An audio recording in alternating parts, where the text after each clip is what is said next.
Mercredi de la grande semaine sainte. François et l'argent, nos fissures intérieures.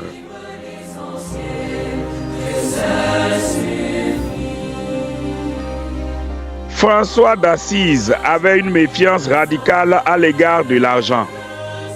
Non pas parce que l'argent est mauvais en lui-même, mais parce qu'il voyait en lui une puissance capable de corrompre le cœur.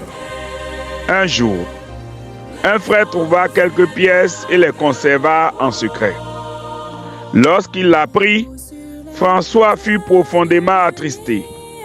Il ne cria pas, mais demanda qu'on dépose cet argent dans la boue en disant: « Voilà ce qu'il devient quand il entre dans le cœur. Il salit l'âme. » Pour François, le vrai danger n'était pas la pièce en elle-même, mais ce qu'elle révélait.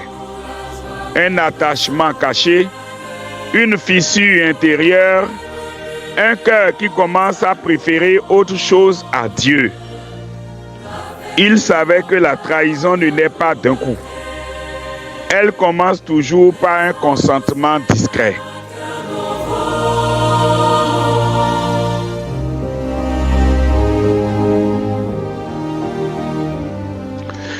Dans l'évangile du jour, nous voyons Judas allant trouver les grands prêtres.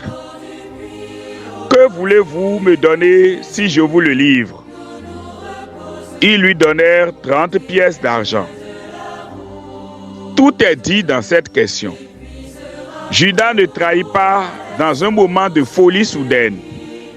Il entre dans une logique. Il négocie. Il calcule. Il marchande.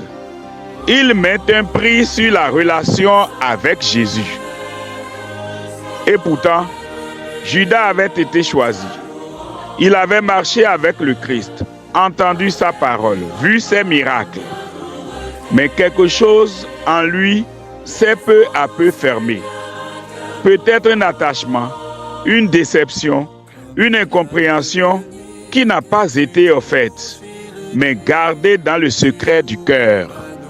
C'est la fissure intérieure. La trahison commence toujours ainsi. Non pas dans le bruit, mais dans le silence d'un cœur qui cesse d'aimer pleinement. Un cœur qui se divise. Un cœur qui commence à dire « Dieu, oui, mais pas à n'importe quel prix. »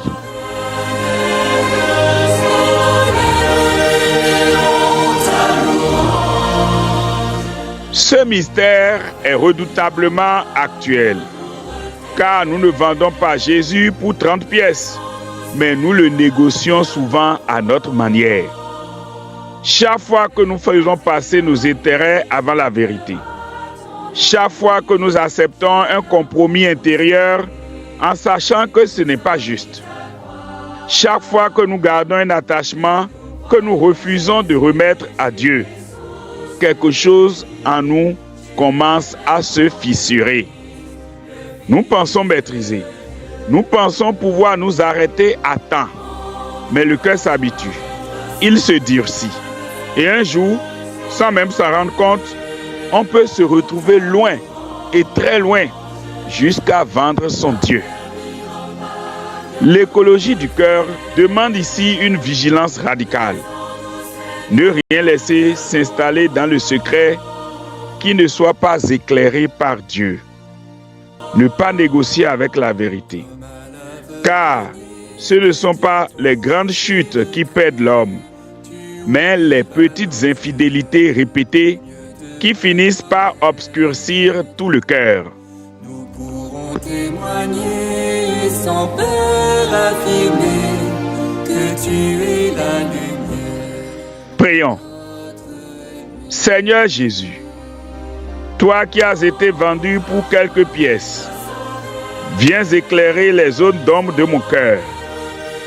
Montre-moi ce que je garde pour moi, ce que je refuse de te donner, ce que je négocie en silence.